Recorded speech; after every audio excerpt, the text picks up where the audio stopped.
The collector 2009 ഒരു Hollywood slasher സിനിമയാണ്.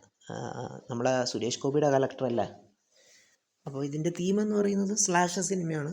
അതായത് ഇതിൻ്റെ നായകൻ ഒരു വീട്ടിൽ കയറും. വീട്ടിൽ നിന്ന് എന്തോ സാമ്പത്തികമായിട്ട് പ്രശ്നമുള്ളതുകൊണ്ട് ഇവൻ ഒരു ലോക്കർ പൊട്ടിച്ചിട്ട് കുറച്ച് ഒരു വിശേഷപ്പെട്ട ഒരു രത്നം, ഒരു ചുവപ്പ് കളറ് രത്നം എടുക്കാൻ വേണ്ടി കയറും ഒരു വീട്ടിലേക്ക്.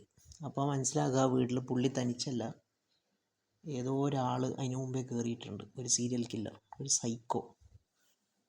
അപ്പം നോക്കുന്ന സമയത്ത് പുള്ളി മനസ്സിലാവും വീട്ടിലുള്ള ആൾക്കാരൊക്കെ ഈ പുള്ളിയുടെ കസ്റ്റഡിയിലുള്ള, പുള്ളി വളരെ രീതിയിൽ ടോർച്ചർ ചെയ്യുന്ന ഒരാളാണ്. അപ്പോൾ പുള്ളിക്ക് സാധനം എടുക്കണം, എന്നാൽ പിന്നെ ഈ പുള്ളീൻ്റെ നിന്ന് രക്ഷപ്പെടുവാണ്, ഈ സൈക്കോൻ്റെ നിന്ന്.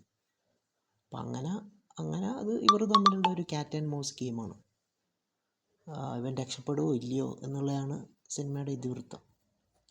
അപ്പോൾ നല്ല വയലൻസ് ഉണ്ട്, നല്ല ത്രില്ലിംഗ് ആണ്, എൻഗേജിങ് ആണ്. ചെറിയ അങ്ങോട്ടും ഇങ്ങോട്ടെല്ലാം ആയിട്ട് ചിലപ്പോൾ നിങ്ങൾക്ക് ഒരു ചെറിയ ഒട്ടും ബോറടിക്കില്ല. രാവിലെ തൊട്ട് സ്റ്റാർട്ടിങ് തൊട്ട് വൈകുന്നേരം വരെ ത്രൂ ഔട്ട് ഒരു ടെറർ ഫീലിംഗ് ഉണ്ട്. മനസ്സിലായി. പുള്ളി നിങ്ങൾ കളക്ടറിൽ നിന്നൊക്കെ ഒരാൾ വരും, തലയൊക്കെ മൂടി കറുപ്പ് ഡ്രസ്സൊക്കെ ഇട്ടിട്ട്. അപ്പം അതുപോലത്തെ ഒരു ഹൊറർ ഐറ്റമാണത്.